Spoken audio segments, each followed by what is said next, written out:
John for a while now, and now we're getting into some kind of meat of it.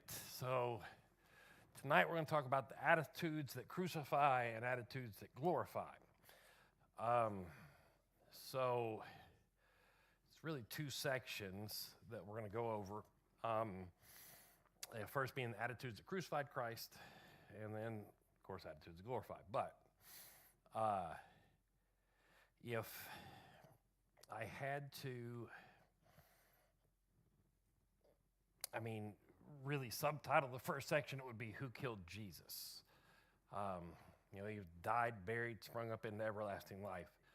Um, and we looked at last week where we were at last week. We're looking at as he's preparing to go to the cross. And we're still not there yet, but he's beginning to give the disciples some teachings where we are in chapter 12 about what they're going to witness in the days to come. And everything he's saying to them that we're going to go over is new to them. But new to the disciples, but the cross, if you think about the cross in the mind of God, it's been there long before this day that he's talking to the disciples. Long before Jesus was sent to this earth to be born in flesh, it was in the mind of God. Isaiah spoke of the cross 700 years before Christ came. Exodus predicts it 1,500 years before Christ. Even in the Garden of Eden, it's referred to. Genesis 3:15, I will cause hostility between you and the woman, and between your offspring and her offspring. He'll strike your head, and you'll strike his heel. And we can go back even further than that, where Revelation says the Lamb was slain from the foundation of the world. So it's been on the mind and the heart of God for a very long time. Most people will know who Bill O'Reilly is, okay? He's a great writer. I'm not taking anything away from that. He's a great writer. He's good at what he does on TV until he makes an attempt at being spiritual. He wrote a book. Some of y'all know what I'm talking about. It's called Killing Jesus. I think he did Killing Lincoln, Killing Kennedy, Killing Jesus. And it's filled with inaccuracies. He's got paragraphs, even chapters that are theologically unsound, and he makes claims that directly contradict the biblical account of history and the extra biblical, the secular account of history. So it's like glaringly obvious overtones of being written by someone who is not born again, which just points out that until a person's eyes are opened, they can't understand the things of God. Like his book is one of the saddest misrepresentations of the cross that I've ever read. And I've read views of the cross from agnostics and atheists as well. And his is one of the worst misrepresentations. So until a person is really born again, their eyes are not open to the things of God. He is trying, in this to the disciples, he is trying to explain things that are to come to his disciples, and they're not getting it at first. So I want you to lean in tonight. It's not another Bible study. It's not another Wednesday night study. We're going to talk about things that hits every one of us personally, not just talking about what Jesus did. We're going to talk about what put him there, and then what he calls us to become because of the things he did. So tonight's not information as much as it should be transformation. So, first question I want to ask. When you think about the cross, what's the first thing that comes to your mind? What's that? Pain, okay. What else? Sacrifice. Humiliation, salvation. What else? Anything else?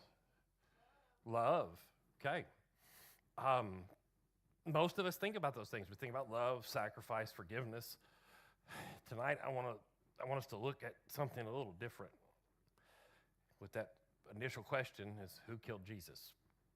That's not a theological question, it's a personal question. And I referred to that book because O'Reilly refers to people that killed Jesus. So was it the Jews that killed Jesus? Was it the Romans? Neither. Ultimately, it's God who offers the sacrifice, okay? But since it's our sins that were laid on him there on the cross, it's most accurate to say that we did. We killed him. Isaiah 53, 5 and 6, he was wounded for our transgressions, bruised for our iniquities, chastisement for our peace is laid upon him. By his stripes we are healed. All we, like sheep, have gone astray. We have turned everyone his own way, and the Lord has laid on him the iniquity of us all. And we're not even getting really deep into the text yet. This is just an introduction to the things that are going to come through the rest of John, kind of an overview of what we're going to be hitting on in the weeks to come. So from Earth's perspective, let's really think about it. From Earth's perspective, self-righteous religion killed Jesus. Pharisees took everything to the extreme in their pursuit of God. They wouldn't even eat an egg that had been laid on the Sabbath because it would be condoning the work of the chicken. And you had the religious crowd. It was the religious crowd that conspired to crucify Jesus. Religion and salvation are not the same thing at all. So from our perspective, we have self-righteous religion that killed Jesus. Number two, hypocrisy that killed Jesus. Why did Judas betray Jesus for a little bit of silver? He was a hypocrite. He wore a mask, just like the play actors in old Greek plays. We recently preached on wearing masks. Are you wearing a mask? He wore a mask well. None of the disciples suspected Judas. He was so trusted, as I've told you, he held the money for the group. And let's just be real. There are those within our number, within our area, that are churchgoers that are that good. But deep down, you know if you're play acting. I'm not talking about a Christian struggling with sin. That's not, if you are struggling in your sin, you hate your sin, you're on good ground. What I worry about is those who can sit in sin and it doesn't bother them. They just hide it away and they play pretend church in public. To the world, I think we need to make sure we tell people, don't let hypocrites keep you from church. That's something between you and God. I can't stand that reasoning. Well, there's too many hypocrites in church. There's sick people at the hospital. You're still going to go. Like you've been to baseball games. I guarantee you've been to baseball games or football games where some of the people there weren't really fans of the team. They really didn't enjoy the sport. They were just there. They had other motives for being there. But I've never heard someone say, I'm never going to another baseball game because of all those hypocrites. Counterfeit. Here's the thing about a counterfeit. A counterfeit will always validate that which is genuine and valuable. Money is counterfeited because the real thing is valuable. Like no one ever counterfeits gum wrappers. There's no value to them. Counterfeit Christianity because our belief system is valuable. The Bible tells us where religious hypocrites go. It's not nice. Don't be one of them. And don't let them take you with them when they go. We need to do this right. We need to be part of the solution for people. Anyway, years ago, which some of y'all will kind of remember the story, but garbage truck worker saw something moving in a dumpster and it turned out to be a baby. Saved the baby. The baby ended up being named Baby Grace. She's found in the midst of rubbish, of trash, but she's alive. She's precious. She's a diamond, right?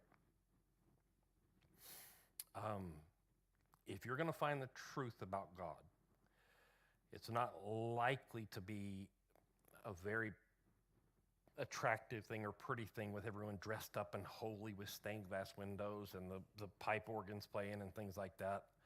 You find truth. If you really want to find truth, you're going to have to find it at the foot of a blood-covered cross. It's a bloody religion.